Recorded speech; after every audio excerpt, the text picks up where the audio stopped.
Hi, my name is Jeremy Flores, and I'll be reading Chapter 8, A Donut for Everyone. For the most part, Patrick Picklebottom loved his school's Ultimate Frisbee Club.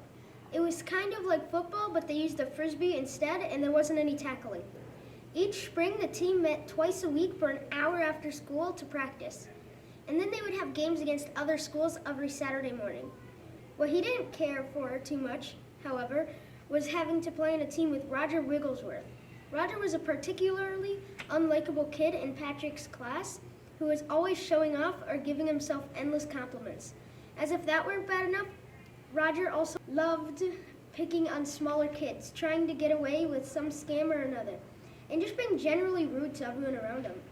This particular Saturday, they didn't have a game scheduled, so they just had a late practice and played a game of 6-on-6 amongst themselves. Wanda Figglewiggle, who had accidentally broken her big toe a few days earlier, sat on the sidelines, keeping score and cheering the other kids on. Wanda was by far the best player on the team and the main reason why they were undefeated so far this season. Patrick, on the other hand, was not their team's best player. He could run quickly enough, but his frisbee catching skills were abominable, and his throwing was even worse. None of that really mattered to Patrick, though, since he cared less about winning and more about running around and having fun. The sun shone bright and strong, and a light spring breeze came off a nearby lake, keeping the air around them cool.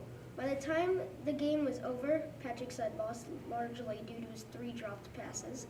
All of the kids were sweaty and tired. But in great spirits from a fun day of playing, Coach Cramdoodle gathered the team on his sidelines and "Great job, everyone," he said jovially.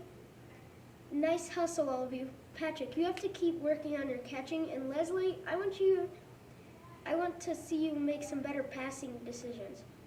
But overall, you did a great job.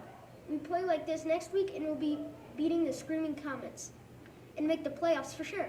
The team cheered, and Coach Cramdoodle continued. "Before we wrap it up for the day, who wants to run down to Bag Ripple's Bakery and pick up some donuts for the team?" Roger immediately jumped. "I can do it," he said loudly. I'm faster than the rest of the team, so I can get there and back in no time at all." "Well, I'm not sure the fastest on the team can," Coach Cramdoodle said, "but you're fast enough for this. Take this coupon, and here's $10 to pay for the donuts." Coach Cramdoodle reached into his wallet and pulled out 2 $5 bills and a coupon for the donuts. He gave them both to Roger, who put them in his pocket, turned, and ran off towards the bakery. While he was gone, Wanda picked up a frisbee. "Patrick," she called, "I might not be able to run, but I can still throw. Let's practice your catching. Go on." Patrick ran out onto the field, looked over his shoulder, and saw a perfectly thrown frisbee flying towards him. As the disc floated softly down towards him, Patrick turned and reached up for it, only to watch it fly straight through his hands and land gently on the grass a few feet in front of him. "Really, Patrick?" Wanda said with a disbelieving tone.